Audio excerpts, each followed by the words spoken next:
Pues empieza la presentación, Huber. ¿Qué tal? Tú eres el anfitrión hoy. ¿Ah, sí? Pues bueno, este es nuestro primer podcast.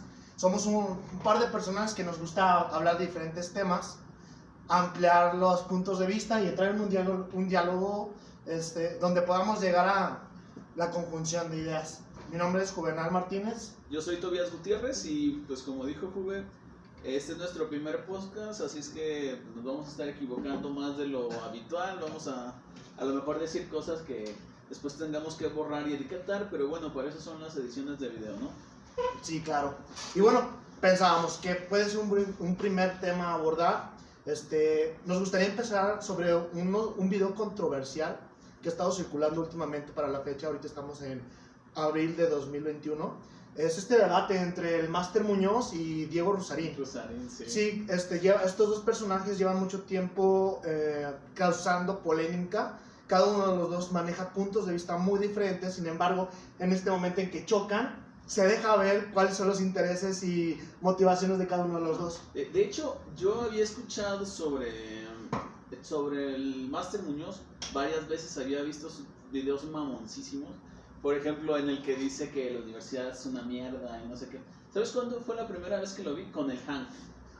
El sí, claro. Hank de las parodias de Whitexicans. Aunque este tipo no engloba en toda la definición de Whitexican porque pues es bastante moreno, no es así que, pinches blancos y negros, sino que uno cuando dicen Whitexican se imagina que son güerillos ahí, pinche ojo verde, como Valentino Lanús para arriba, ¿no? No sé, esas madres. Y este vato lo ves, y pues aparte, lo único que tiene súper extravagante es su bigote raro y su forma mamoncísima de hablar. Yo a Diego Rusarín, la verdad, ni siquiera en el mundo lo hacía hasta ese día, justo el día que me dijiste del video, porque yo no lo había visto, yo ni sabía que existía, pero estaba pasando videos en el Facebook, que es lo que hago a veces cuando vengo en el trabajo, pues para no aburrirme mientras manejo. Sí, claro. Pues manejo 1 hora de mi casa al trabajo, ¿no? Y si tengo que llevar a alguien a su trabajo, pues es más tiempo todavía. Y justamente estaba viendo un video de Diego Rusarín por primera vez ese día en la mañana que me salió, en el que te dije que hablaba de que la educación, si no le das la cimentación necesaria para que pueda ejercerse, pues en realidad estás creando pobres más cultos a final de cuentas, ¿no? Claro, y ese es un tema como cuando se habla de política o desarrollo económico, que la gente inmediatamente por reflejo dice, educación, es lo que se necesita.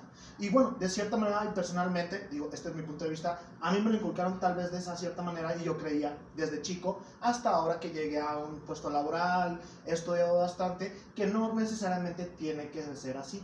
Otro punto que él mencionaba era el entorno, o sea, si tú no tienes el entorno o los recursos necesarios, no importa que estés en el top school de tu zona, tú no vas a lograr un desempeño, como él lo decía, cuestiones de problemas familiares, carencias de alimenticias, incluso los mismos recursos académicos que son necesarios, ¿no? Entonces sí, es muy cierto. Y otra cosa que me gusta mucho es que él cuando hace una estadística o hace un punto de vista, siempre consulta una base fundamentada. Entonces él te pone, mira, aquí está la información, no te estoy mintiendo, consúltala, piénsalo. Si tienes algo más, lo debatimos. Pero me gusta mucho esa parte. Esa parte está interesante de él. La parte que no está tan chida es en la que él ya tiene sus autores. Y si no es de sus autores, pues como que no se puede hablar más, ¿no? O el punto en el que, digo, el otro vato dice unas cosas que ni al caso. Y él empieza a decirle, no, es que tú no sabes, es que tú estás bien, güey. Y pues sí, la verdad tenía razón. Pero pues en un debate pues hubiera podido llevar el debate a otro lugar y les hubiera podido servir más, tratar de entender sus ideas, todas radicales y todas raras, pero se hubiera podido llevar un debate más analítico, yo diría. Eso que comentas de lo que nos inculcan en la casa pues sí es muy importante. Yo me acuerdo que cuando nosotros estábamos niños, mi mamá nos decía que lo único que nos iba a dar era la educación, ¿no? Que ya después Sí, claro. si nosotros queríamos algo, pues teníamos que ganárnoslo por nosotros mismos. Y pues también, ¿no? Ciertamente el gobierno mexicano ha hecho un gran papel, incluso en los gobiernos priistas y en los gobiernos panistas, no solo en en cuanto a educación. porque pues alrededor del 90% de la población mexicana sabe leer y escribir. Ujú. Ahora ya no, el analfabetismo ya no existe como tal. Bueno, ya no existe mucho como tal. Lo que existe ahora es el analfabetismo funcional, que le llaman, ¿no? Sí, claro. Que luego le mandas un correo a tu jefe. Bueno, a mi jefe, en mi caso particular, pues es normal que no me entienda porque él habla otro idioma, ¿no? pero, por ejemplo, no en esta empresa, pero en otras podemos tener, no en las que estamos ahorita, sino en otras, podríamos mandarle un correo a nuestro compañero, a nuestro amigo, y no va a entender de qué se está tratando. A mí a veces me pasa mucho que yo creo que ya los tengo bien listos y que están diciendo lo mismo que la otra persona está diciendo, y cuando les llegan no lo entienden. Y es parte de eso de que la educación funciona, sabes leer, sabes escribir, tienes las bases y tienes como dicen también en ese debate, ¿no? Tienes la mochila de cosas útiles para poder usar, pero al final de cuentas hay gente que no lo sabe usar con todo y todo. No, y completamente de acuerdo, además de estas herramientas, o sea, existe otro punto de vista que a lo mejor a nadie le gusta tocar y les gusta mucho esta parte de los coaches de que si tú sigues estos consejos vas a llegar, pero realmente cuando tú te enfrentas en un mundo laboral, un mundo lleno de política, de cualquier ocupación que tengas, a veces los intereses y las relaciones también tienen mucho que ver. No sé si me lo voy a explicar. Tú puedes ser muy bueno, pero si una persona que no se adapta tal vez al sistema, y escuchaba en otro podcast también de Diego Rosarín, que hablaban que si a veces no logras adaptarte a un sistema porque hay gente que lo está manejando, te escupe. Entonces, eso sí me quedó muy en la mente y lo empiezas a sentar como en diferentes escenarios y dices, bueno, sí, ¿cómo es la mejor forma de manejarse en este tipo de situaciones? Claro, ¿no? No es también solamente la educación, o sea... Y es interesante. Por ejemplo, hay una película que se llama El Tigre Blanco, no sé si la hayas visto. Está ¿No? en Netflix. ¿De qué trata? Trata de un chavo. Hazte cuenta, es algo parecido a la de Slumdog Millionaire. Quiero ser millonario, pero esta es como mucho más cruda, ¿no? Porque aquella tiene sus detalles feos, pero esta es fea y tiene detalles no tan feos, ¿no? En esta trata de cómo la rueda está hecha para que los pobres se queden pobres y los ricos se queden ricos. Y al final el personaje principal logra salir de esa rueda a través de ciertas cosas que él hace, primero buenas, luego ya no tan buenas, y al final pues tiene que llegar a un punto en el que toda la moralidad que él creía que tenía, la tiene que romper. Claro. Y en todos los sentidos, tiene que asesinar a alguien, tiene que robarle a alguien, bueno, no tiene que, pero lo hace, ¿no? y al final sí, uno decide, corrompe también a otra gente y tiene éxito. Entonces, es complicado el mensaje que nos quieren mandar con esta película, pero lo entiendo desde el punto de vista de que en México pasa mucho, no solo en la India, de que mucha gente tratamos de hacer las cosas bien o buscamos siempre tratar de hacer las cosas bien, pero siempre alguien que no hace las cosas bien puede llegar a tener más éxito que nosotros. Claro, completamente. Oye, y conectando y volviendo un poco al tema del debate, que le llegan a esta pregunta, ¿el hombre es bueno o es malo? Ah, sí. Y digo, para no salirnos del tema principal que era la... Fíjate que yo siempre, cuando era niño siempre pensaba eso, ¿no? Yo ya siempre pensaba eso, de, ¿no? Las personas somos buenas por naturales, pero sí es cierto, depende de cómo nos hayan educado, los valores que tengamos, si algo es bueno o es malo para nosotros. Un ejemplo muy sencillo, y perdón que me vuelva a ir a las anécdotas personales. Yo antes de ir a Japón, sí pensaba que estaba mal robar y que estaba mal sobornar y todo, pero que si a veces lo hacías no pasaba nada, ¿no? Ajá. No sé, cuando eras cerillito que te comes los chocolates que están ahí porque como ellos te están poniendo a hacer trabajo y no te están pagando por eso, pues bueno, es como un ajuste para quedarlo igualitario, ¿no? Pero al final de cuentas, cuando fui allá, me di cuenta que las cosas son diferentes, ¿no? Fue como un paradigma muy interesante. O sea, el paradigma que tenía antes y al que al que llegué después. Y dije, no, es que los japoneses le echan muchas ganas en su mayoría y la mayoría son bien chidos y todo.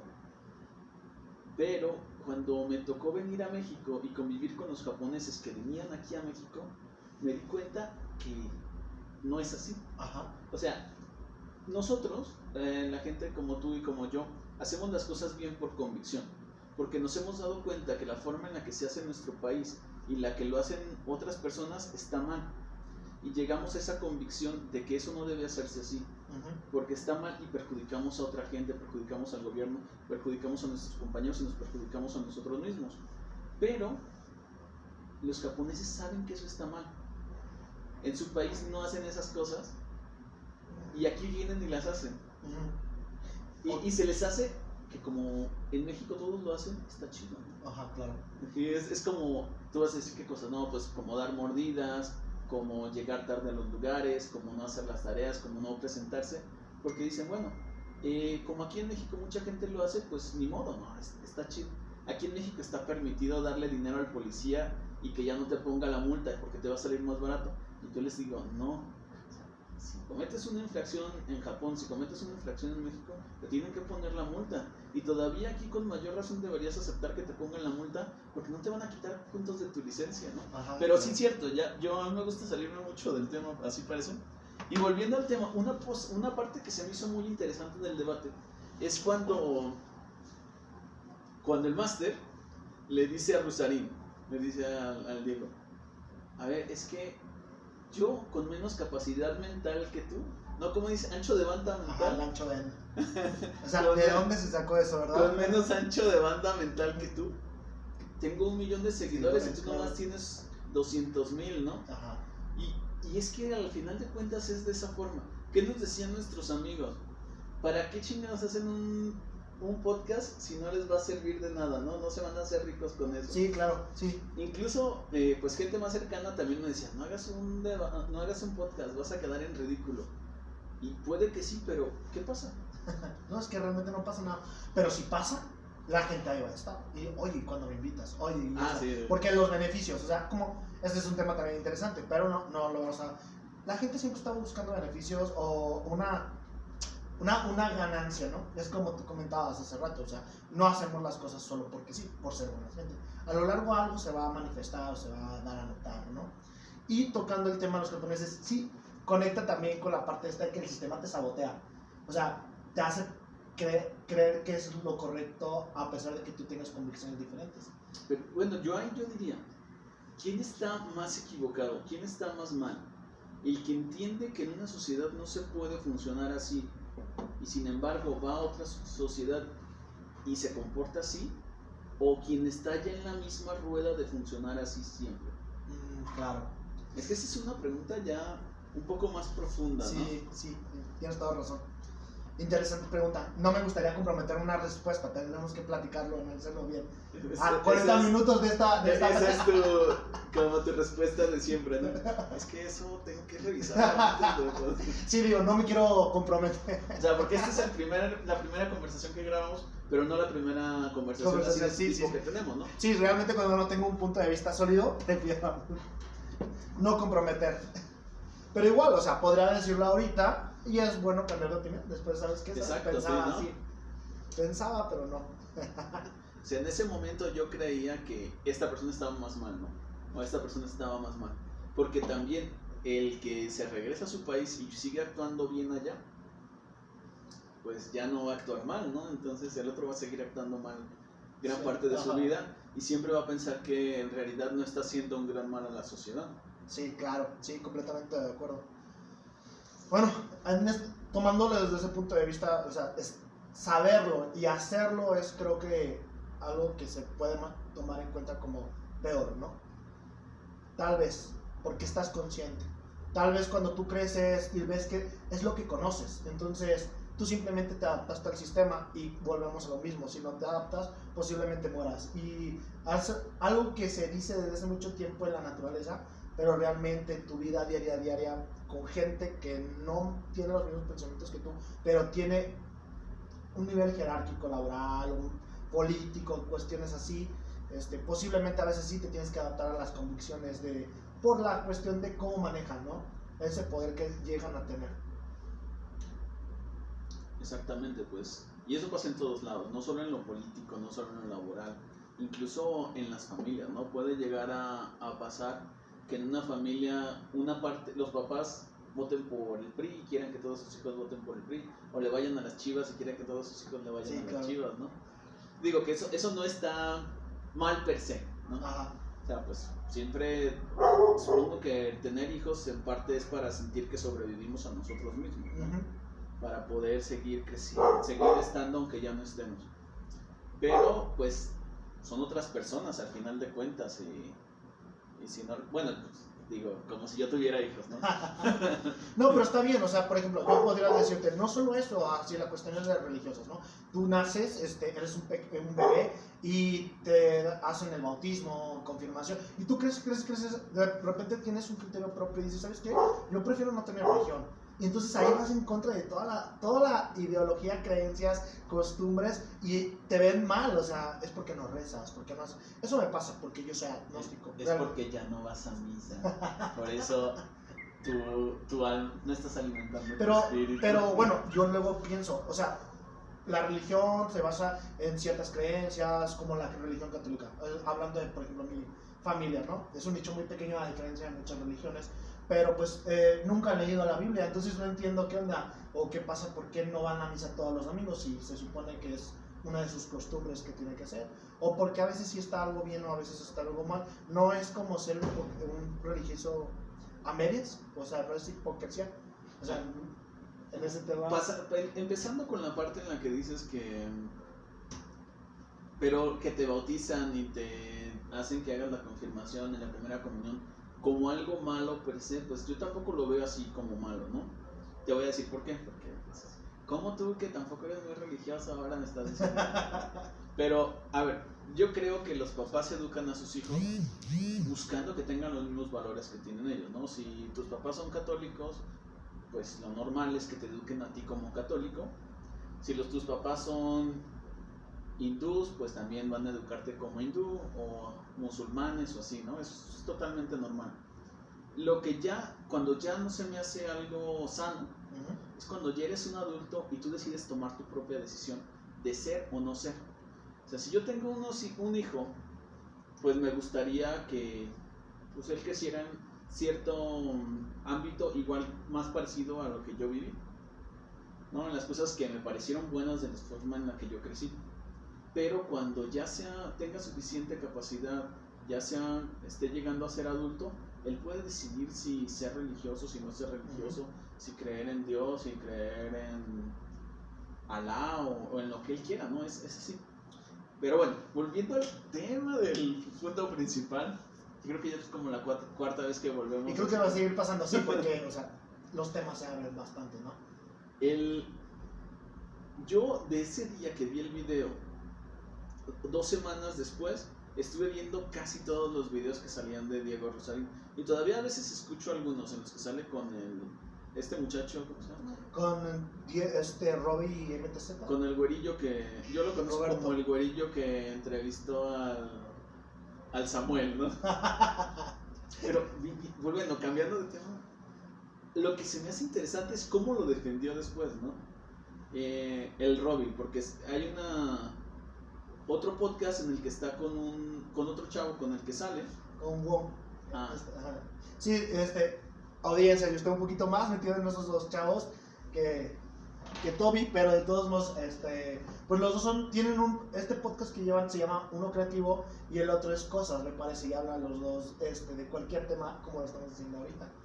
Entonces en el podcast de Creativo es donde entrevista a diferentes personalidades del ámbito político, musical, filósofos, etcétera, ¿no?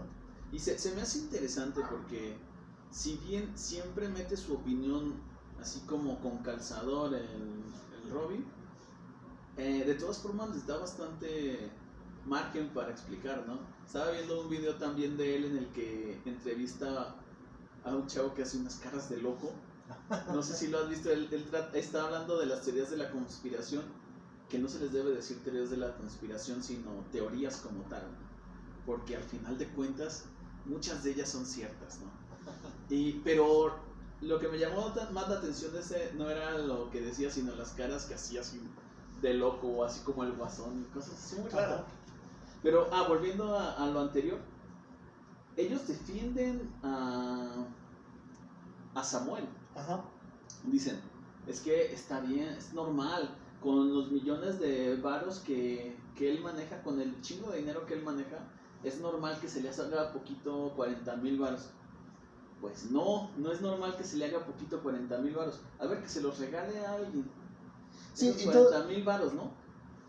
todo este tema viene de que cuenta la historia de Samuel, que él se comprometió cuando estaba soltero, que su sueldo de senador, que son, me parece 70,000 pesos su sueldito, que él lo está regalando y sigue sosteniendo esto hasta que se casara. Y bueno, pues queda mucho a cuestionamiento y a ver si es cierto, ¿no? Pero creo que 70,000 pesos sí es una cantidad un poquito considerable como para no decirle en esas palabras tan despreciables. Pues ya la quisiera yo para un domingo, ¿no? 35,000, 70,000 pesos, pues es una cantidad que a lo mejor muchos en nuestra vida no vamos a llegar a ese punto.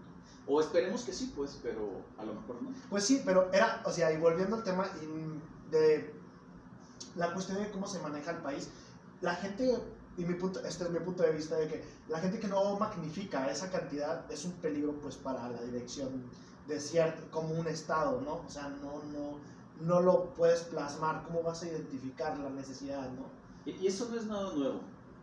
O sea, tanto decir que con 40,000, 30,000 pesos no vive, digo, es poquito, y esa gente todavía vale la pena, como decir que con 4,000 pesos una familia puede vivir dignamente, que lo dijo, no sé si el secretario del trabajo de Fox o algo así.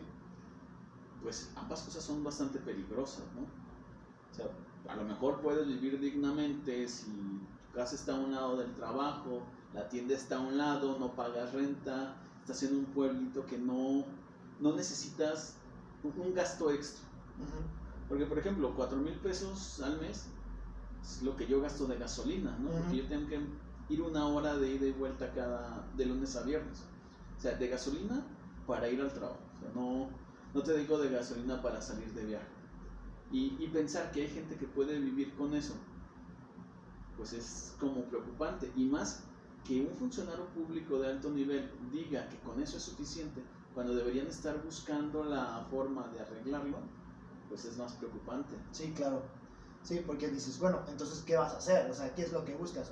Y empieza así como los muñecos de paja, ¿no? A crear castillos en el cielo de acciones que realmente no llevan a nada y simplemente dejan a la gente donde está. Y pues se le da como un concepto que tú dices mucho, los maicean, ¿no? Entonces, está maiceados. Maiceados, exactamente. Esa no es una frase mía, eso ya se usaba desde antes, desde ¿no? Porfirio Díaz. Sí, digo, y yo lo escucho mucho de ti, digo, me da risa, pero es cierto, ¿no? O sea, pasa. Y pasando a lo mismo de que los funcionarios públicos de alto nivel no tienen una conciencia de qué está pasando en nuestro país. No sé si viste la película de... La dictadura perfecta. También, pero ahorita me refería a la de Un Mundo Maravilloso. Ah, claro. Que también es de Luis Estrada y también sale...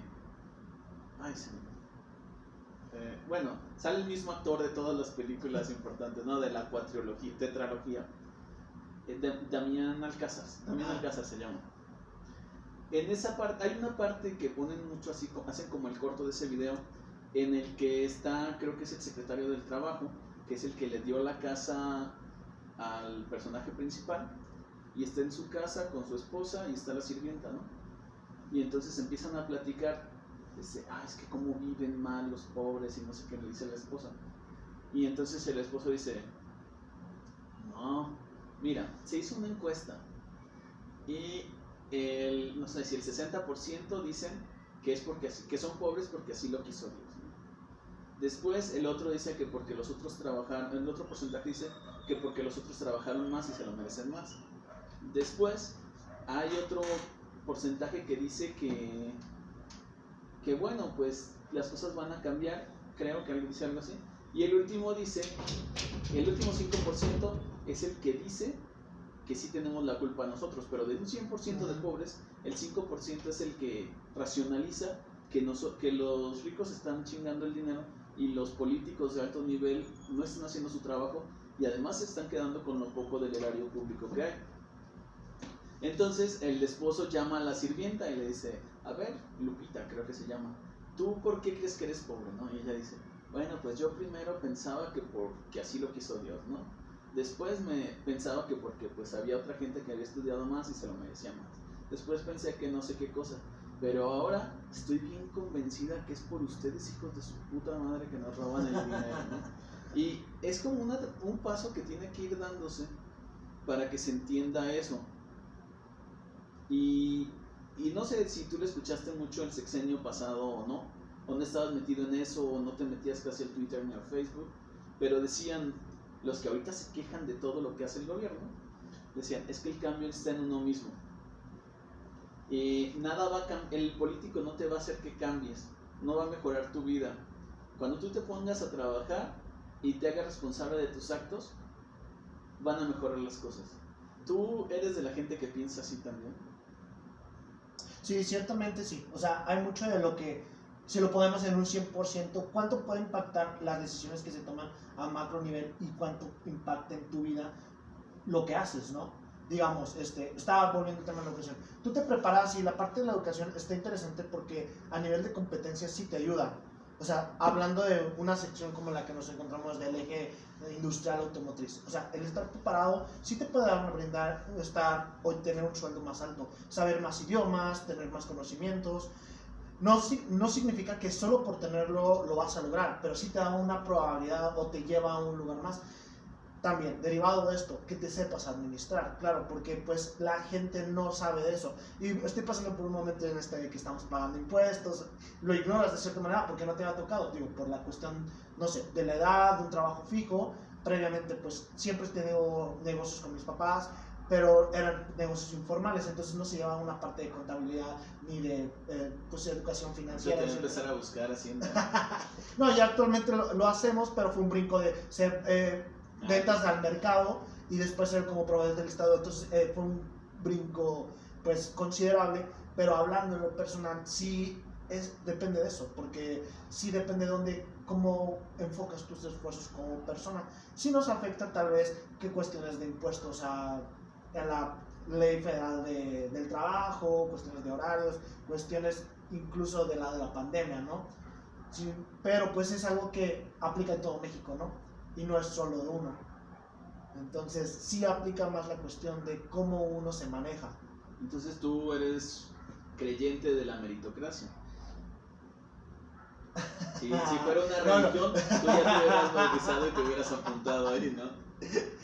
No, es que considero que la meritocracia en la cuestión de competencias puede llegar a ser considerable, pero a veces la meritocracia se tiene un mal enfoque en cuestiones de con las personas que te relaciones, ¿no? Hay personas que consideran que es un buen mérito es encubrirlos, ¿no? O hacer lo que ellos te dicen, no hacer bien tu trabajo. Entonces ahí pues es dependiendo de qué nicho, qué sección o qué eventos esté presentando en tu vida.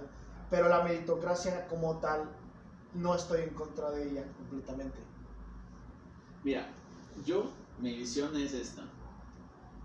Yo pude ir a una primaria y pude tener acceso a electricidad, agua y transporte público desde que era un niño, ¿no? Ahí ya llevo 4 ventajas sobre alguien que no tuvo esas cosas. Después tuve la oportunidad de ir a una preparatoria pública primero, y también fui a una privada que me la pagué yo. Y yo siempre pensé eso, ¿no? Que yo había hecho todo por mí mismo y que yo en el punto que hubiera estado hubiera llegado alto de todas formas porque yo soy bien chingón, ¿no?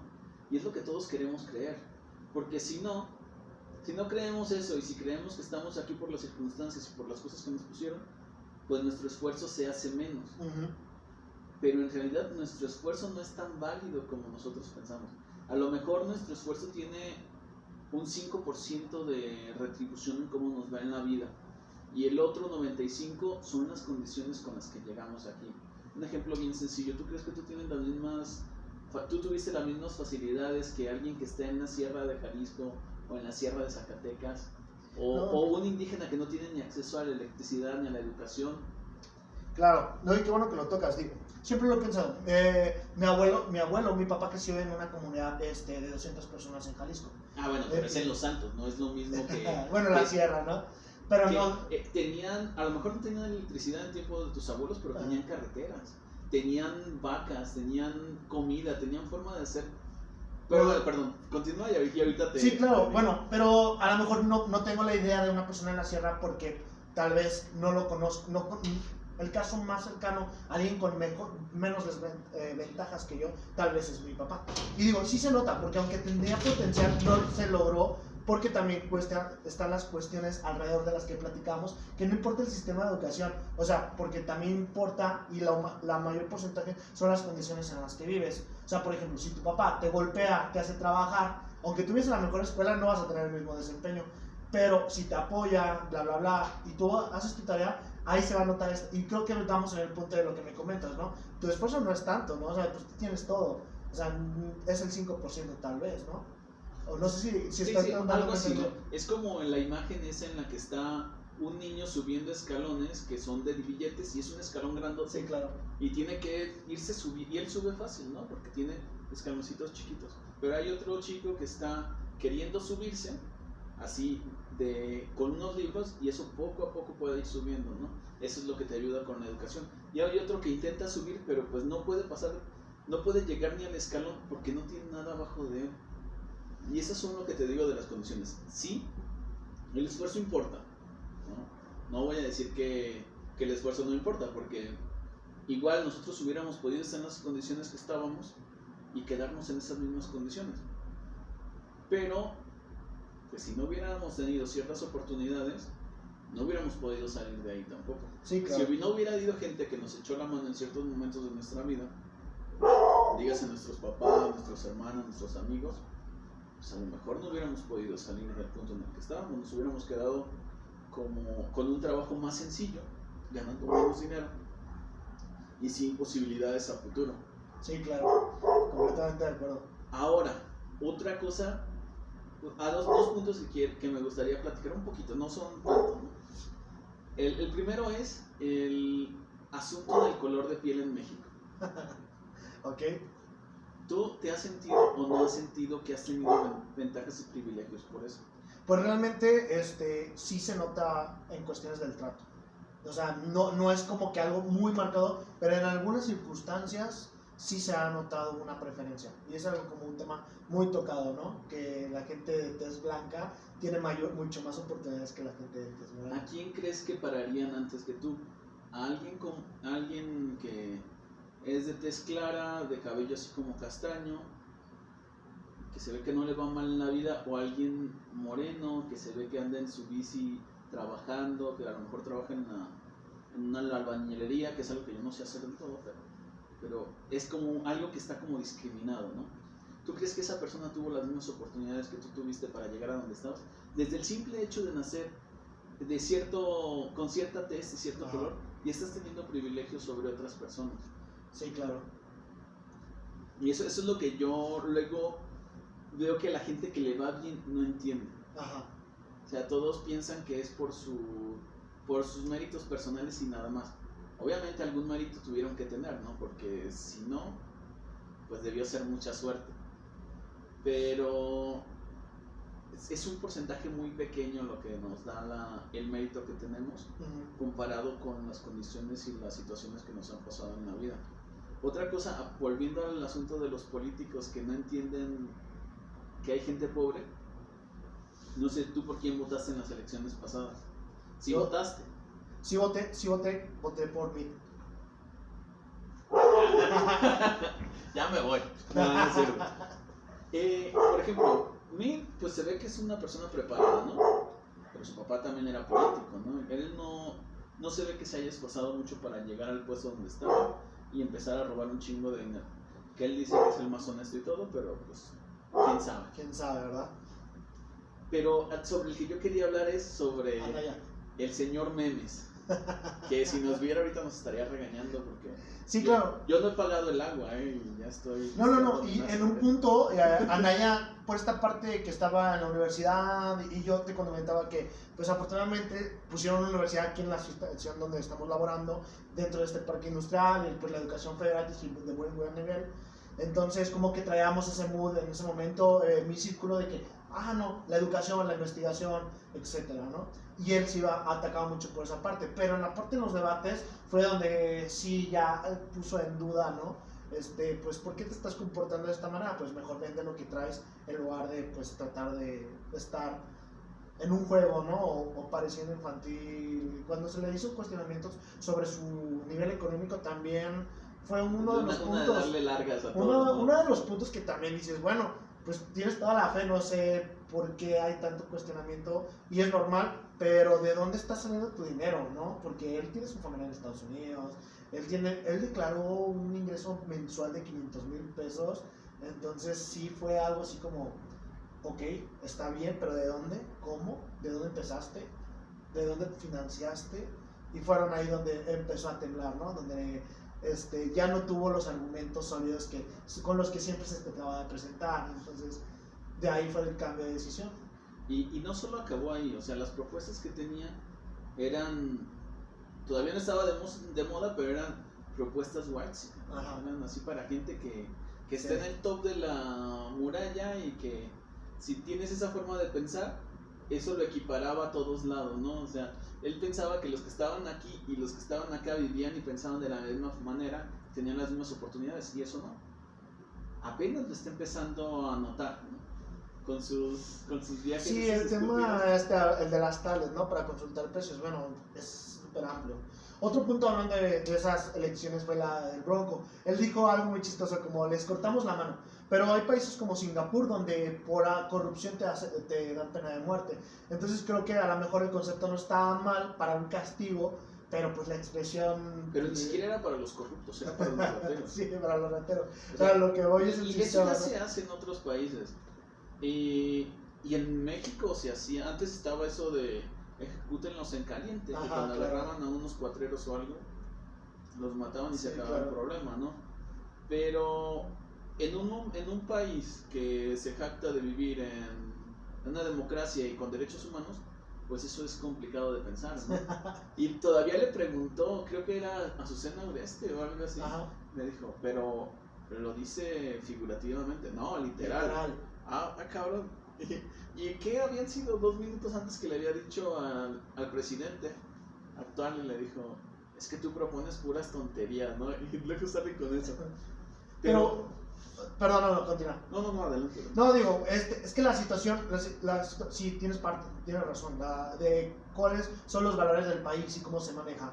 Pero a lo que voy es una persona que viola, o sea, y viéndolo a lo mejor una persona cerca, ¿tú qué pensarías que sería un buen castigo para una persona que hace ese tipo de cosas? Por ejemplo, mandarlo a la cárcel no te parece como un camino muy fácil, como pues le van a dar sus comidas y va a tener donde vivir. Y le van a dar unas putrizas todos los días. Bueno, sí, pero eso no es un castigo. Pues es más castigo porque le van a hacer lo que él hizo. No, claro, pero eso es parte del sistema interno de la cárcel. No es algo que el juez le vaya a poner así como te van a violar por violador. Pues no, pero al final tendrá su justicia pero, poética, ¿no? Pero, por ejemplo, una castración química, no sé, o algo así, no sería un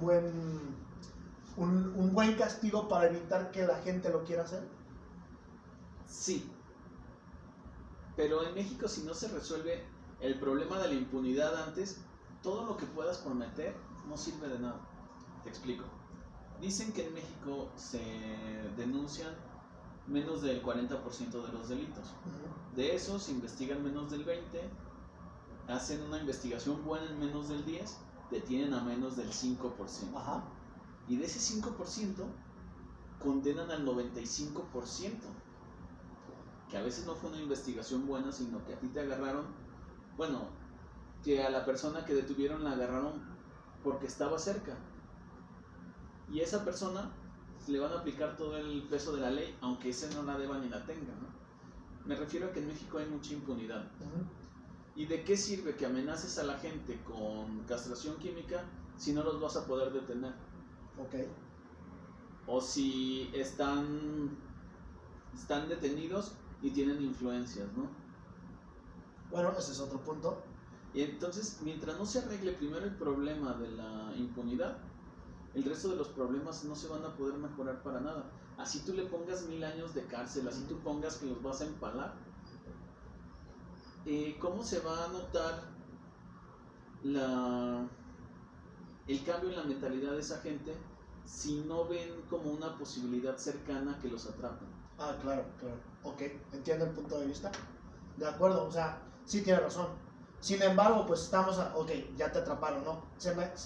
Digamos en un caso hipotético que se puede mejorar en la parte de impunidad, trabajar en ese sistema. O sea, tú conoces más, obviamente. Audiencia es abogado.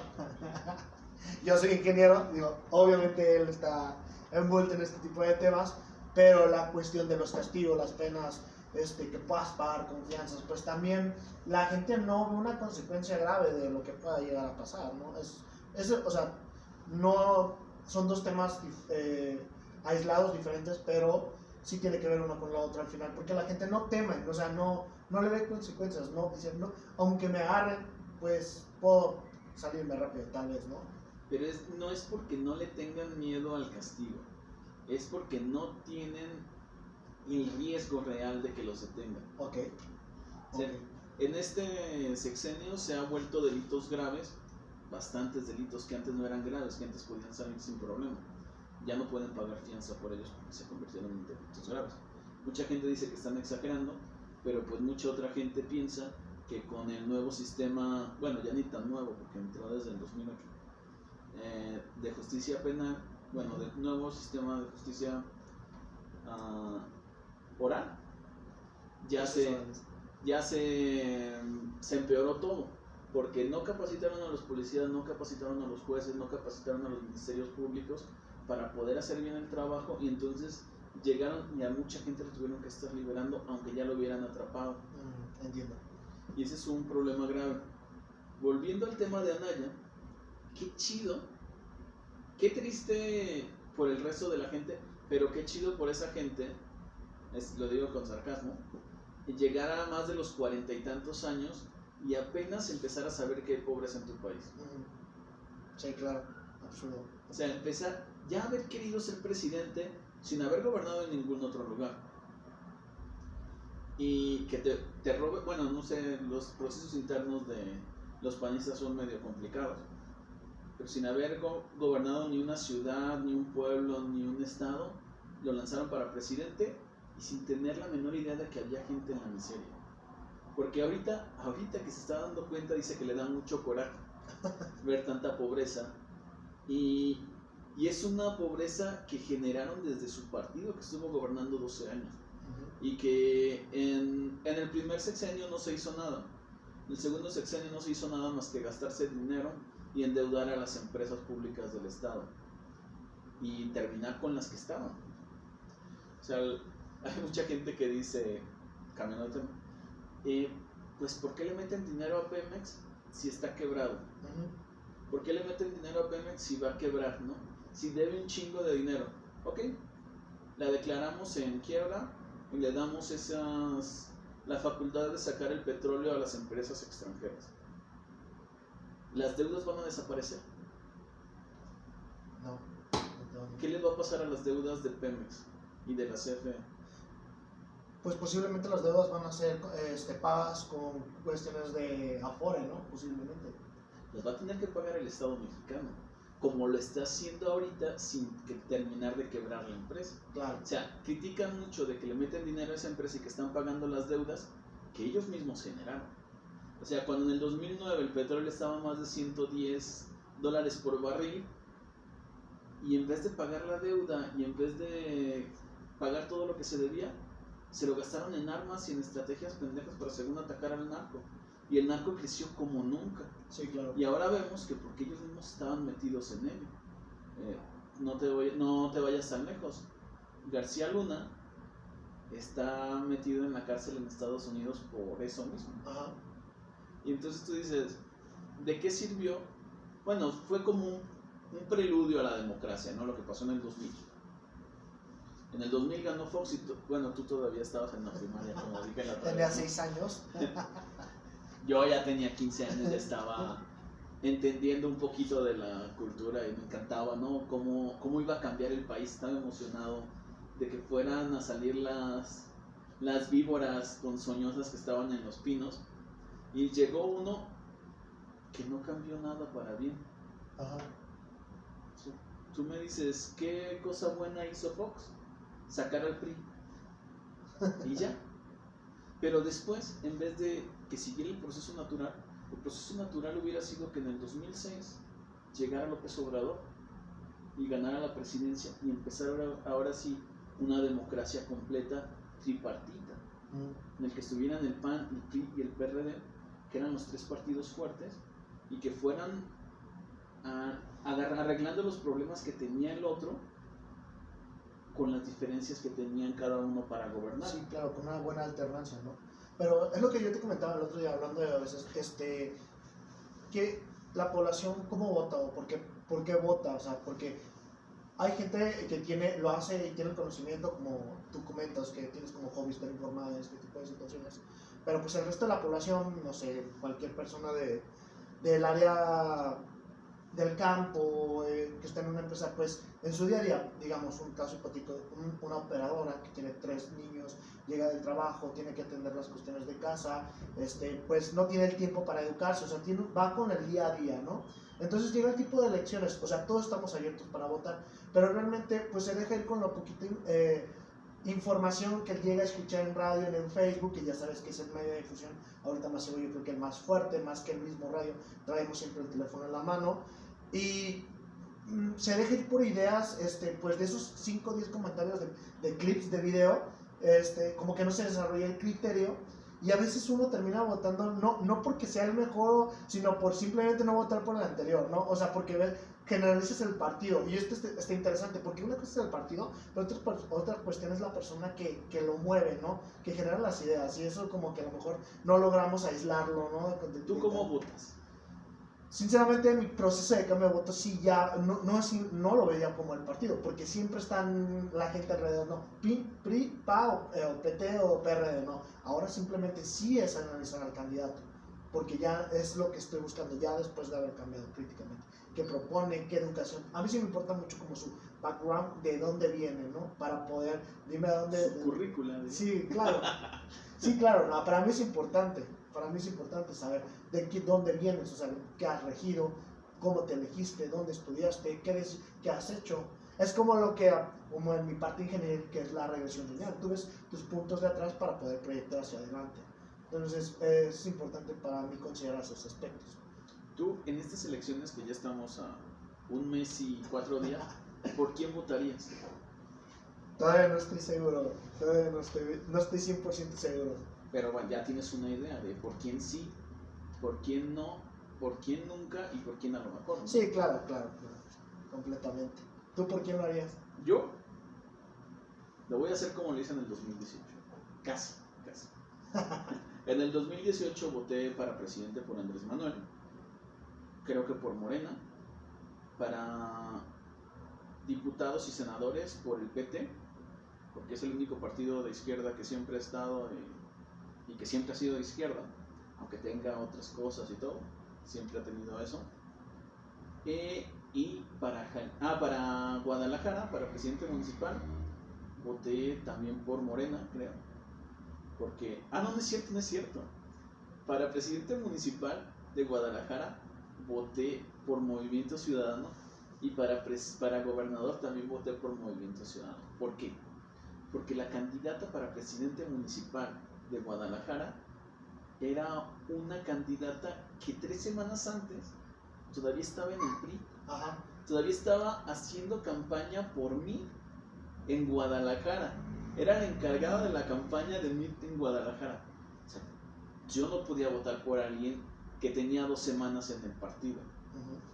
Y es como pienso volver a votar. Estas elecciones, si van juntos PT y Morena, yo voy a votar solo por PT. Para presidente municipal, estas elecciones voy a votar en Zapopan. Y eso sí está bien difícil. Yo creo que es la más difícil de todas las que tengo, ¿no? Porque no sé por quién, ¿no? Las elecciones pasadas sí lo tenía bien clarísimo, pero estas se me va a complicar votar por presidente municipal. Pero, o sea, yo no estoy tan mal los que están en Monterrey, ¿no? Una persona de de Nuevo León, ¿por quién va a votar? Es lo que te comentaba, a veces la gente ya tiene este pensamiento, he escuchado esto, por el menos peor, creo que es triste, o por el que roben menos. Es que ahí no hay menos peor. Digo, y es súper chistosa porque, pues, qué triste tener estas 2 respuestas, ¿no? Oye, y ya para terminar y cerrar, porque ya nos extendimos más de media hora, según nosotros íbamos a hablar 20 minutos, el segundo punto del que hablabas, ibas a tocar 2 puntos. ¿Cuál era el segundo? ¿A qué hora? No, el segundo punto era ese, el que te decía de Anaya y de todos los políticos y la gente que está arriba, que solo buscan hacerse publicidad y ni siquiera intentan ver realmente cómo está viviendo la gente. O sea, ¿crees que con acompañar a una persona al camión y subirte a 3 combis y a un tren, ya vas a ser una persona que entiende y que va a poder ver las cosas? Yo la verdad cuando empecé a ver que Anaya iba a ir a recorrer el país, sí pensé que iba a tener como más el sentimiento de lo que está sufriendo la otra gente. ¿Empatía? Más empatía, sí. O sea, y no. O sea, fue tan mezquino que en todos sus mensajes, en ninguno hace la conciencia de que su partido fue el que jodió a México. Ok. O sea, si la gente está así como está, fue porque en los 12 años que estuvo el PAN gobernando, las ayudas sociales no llegaron a las personas que se necesitaban y no se pusieron las condiciones para que salieran de ahí los que están ahí. Y porque en el gobierno del PRI, que ellos también apoyaron en todo, tampoco se hicieron las cosas para cambiar. Y ellos aprobaron la reforma energética. Por último, quiero hablar de la reforma energética, la ley de la industria eléctrica. ¿No? Porque eso está bien así de que, no manches, ¿cómo pueden hacer eso? Es que esa gente ya invirtió su dinero. Sí, cabrón, esa gente recuperó su dinero en los primeros 3 meses. O sea, y ahorita está lucrando con nuestra necesidad. Ajá. Tú sabes por qué en la mayoría de los pueblitos, hasta el pueblito más feo, hay electricidad, pero no hay señal de celular. ¿Por qué? ¿Tú por qué te imaginas? Pues por las cuestiones de intereses, ¿no? Cuando es mucho más complicado poner una red eléctrica que una antena de celular. Pues considero que fue enfocado a quién se le vendieron los contratos en ese momento, ¿no? Para ejidatarios, ¿no? O sea, quién vendió, quién compró y por qué los beneficiarios de la reforma energética pusieron las cuestiones eléctricas en esa parte. Hablando de un tema de comunidades aisladas, ¿no? No, pero desde siempre. O sea, desde hace 10 años, antes de que subiera la reforma energética, en los pueblitos, si tú vas a un pueblo chiquito casi no tienes señal, ¿no? O pasas por una carretera grande y hay un pueblito chiquito y no hay señal de celular, pero electricidad sí hay. ¿Sabes a qué se debe eso? No, realmente la causa raíz no la conozco. Es muy sencillo. La Comisión Federal de Electricidad, con todos sus defectos, con todo y Bartlett y con todo y lo que tiene, es una empresa productiva del Estado que se trata de apoyar a la gente, de darle los servicios necesarios que tiene. Okay. Si tú necesitas electricidad, la Comisión Federal de Electricidad a lo mejor te va a poner ciertas condiciones, pero te va a llevar la electricidad. La va a llevar al pueblito más alejado. En cambio, Telmex se lo vendieron a una persona, a un privado. Y esa persona como privado, ¿qué va a buscar? Va a buscar la ganancia. Entonces, en un pueblito que hay 50 personas, ¿para qué pones una torre de celular si no te va a generar esa ganancia? Okay. Y si va a ser gente que le va a poner 20 pesos de saldo a su celular. Sí, claro. Eso es lo que va a pasar si privatizamos la industria eléctrica y la industria petrolera. Van a dejar de ser un bien común y un bien de apoyo a las personas para convertirse en un negocio. Y cuando se convierte en un negocio, pues es lo peor que puede pasar para todos.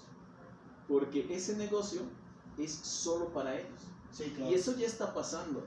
O sea, en pueblos de Oaxaca que les pusieron ahí sus parques industriales, no les están pagando la renta. A pesar de que la Comisión Federal de Electricidad les da un dineral y no les están pagando la renta. ¿Por qué? Porque pueden ampararse para evitar hacerlo. Ajá. Sí, claro. O sea, ¿y por qué hacen eso? Porque así se los permitieron. Crearon juzgados de distrito especializados para defenderlos a ellos. O sea, ni siquiera es para defender a toda la gente. Tú pon un amparo, a ver si te lo resuelven en un día.